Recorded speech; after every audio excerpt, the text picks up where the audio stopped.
आज सोमवार 1 अप्रैल 2024 को विश्व मूर्ख दिवस, इसे अंग्रेजी में वर्ल्ड फूल डे भी कहते हैं।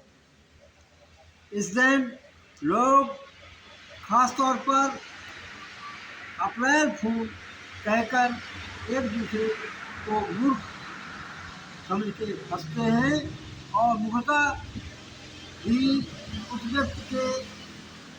व्यक्ति में अनायास हो जाती है। वह कोई मूर्ख नहीं होता, फिर भी लोग एक दूसरे को मूर्ख बनाने में कतई कसर नहीं रखते हैं और उसकी मजाक उड़ाते हैं, मजे लेते हैं। सवाल यह है कि सामने वाले को मूर्ख बनाने के बाद भला क्या फ़ायदा?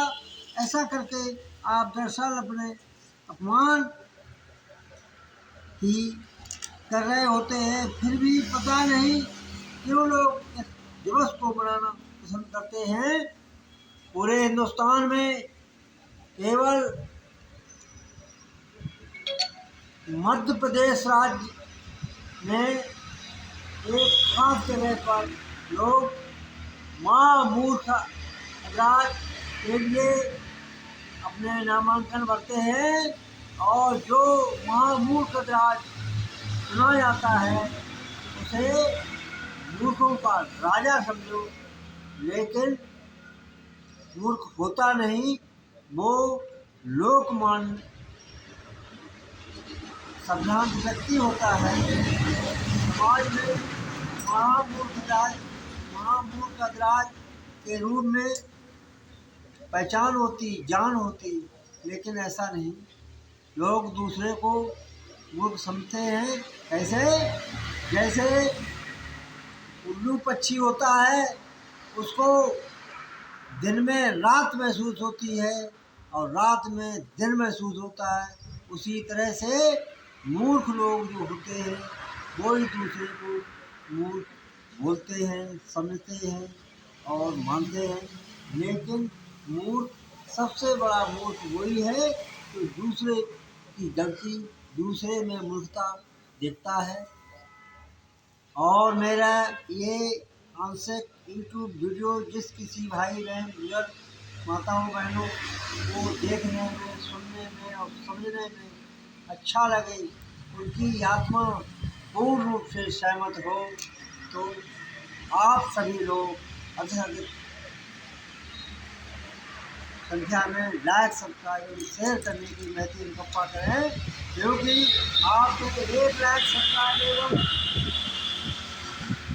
शेयर से हमारा मार्गदर्शन होता है, मोटिवेशन होता है और हमारा नया हमसे वीडियो आप तक पहुँचने में कोई कष्ट नहीं होता है। यह तभी संभव है जब आप सभी लोग कम से कम एक बार तो लाइक, सब्सक्राइब और शेयर करने के लिए तत्पर हों और करें। इन्हीं शब्दों के साथ मैं यह कहना चाह रहा हूँ कि आपस में हम सब लोग एक दूसरे का आदर करें, सम्मान करें, भाईचारे से रहें। कहा है कि जा स्वराज में प्रजा दुखारी, वो राजा नरक अधिकारी। जिसकी राज में प्रजा दुखी होती है, निश्चित ही वो राजा नरक का अधिकारी होता है। और जिसके राज में प्रजा सब तरह से धन यश वैभव सम्मान धर्म सब तरह से सुखी होती है, वो राजा स्वयं तो स्वर्ग से जाता ही है, पूरी जनता का कल्याण होता है। और राम राज की कल्पना साकार आजकल हो रहा है। यह हमारे यशस्वी प्रधानमंत्री श्री नरेंद्र मोदी जी एवं नारी शक्ति श्रीमती द्रौपदी मुर्मू जी राष्ट्रपति की जो है अनुकंपा से और हमारे संत सम्राट श्री योगी आदित्यनाथ जी मुख्यमंत्री के द्वारा रामलला के अयोध्या में भव्य मंदिर का उद्घाटन हुआ है। रामलला की कृपा ऐसी है राम राज निश्चित ही राम राज्य के कार्य हो रहे हैं। राम राज्य की कल्पना नहीं, साकार हो रहा है। यह हमारे पूरे विश्व में एक बहुत बड़ा अजूबा है। जो भी महापुरुष अवतार हुए हैं वो भारतवर्ष के उत्तर प्रदेश राज्य में ही हुए हैं, गंगा यमुना के द्वारा में हुए हैं। बहुत बड़ी उपलब्धि है। इस आर्यावर्त देश की मिट्टी का एक एक कण भगवान शंकर है और आर्यावर्त देश भारत की जल स्रोतों का जल एक एक बूंद गंगा जल है। इन्हीं शब्दों के साथ मैं ये कहना चाह रहा हूँ कि गंगा जी वास्तव में गंगा माता है, जिनका सिर जम्मू कश्मीर है और पैर कन्याकुमारी है और जीवनदायिनी है।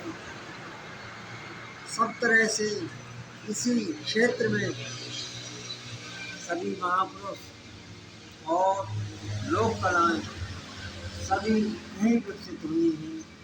बहुत से महापुरुष इसी गंगा यमुना की द्वारा में ही उन्होंने अवतार लिया है और संत सम्राट संत कबीर साहब का भी अवतार काशी में हुआ था जैसा। और मैं यह कहना चाह रहा हूँ कि आज़ादी की लड़ाई सभी धर्मों जातियों ने मिलकर लड़ी है। यहाँ अनेकता में एकता है, विभिन्नता में एकता है। यही कहा है हिंदू मुस्लिम सिख ईसाई सब हैं आपस में भाई भाई। हमें एक दूसरे का सहयोग, एक दूसरे को प्रेम करुणा और मानवीय गुणों से एक दूसरे के सहयोग से हमारा देश निश्चित ही दुनिया के हमारे दक्षिणी ओर नीचे की ओर स्थित है। इसीलिए इसका नाम भारत है। दुनिया का भाग भी इसी पर निश्चित है और हमारा देश निश्चित ही एक दिन विश्व गुरु बनेगा, इसमें कोई दो राय नहीं। हमारे देश के प्रधानमंत्री श्री नरेंद्र मोदी जी ने उत्तर प्रदेश के मेरठ से अपना चुनाव संग्राम के लिए जुनून फूंका है और उन्होंने संदेश दिया है हर कार्यकर्ता, हर भाई मोदी प्रणाम का संदेश जन साधारण सब में फैलाएगा।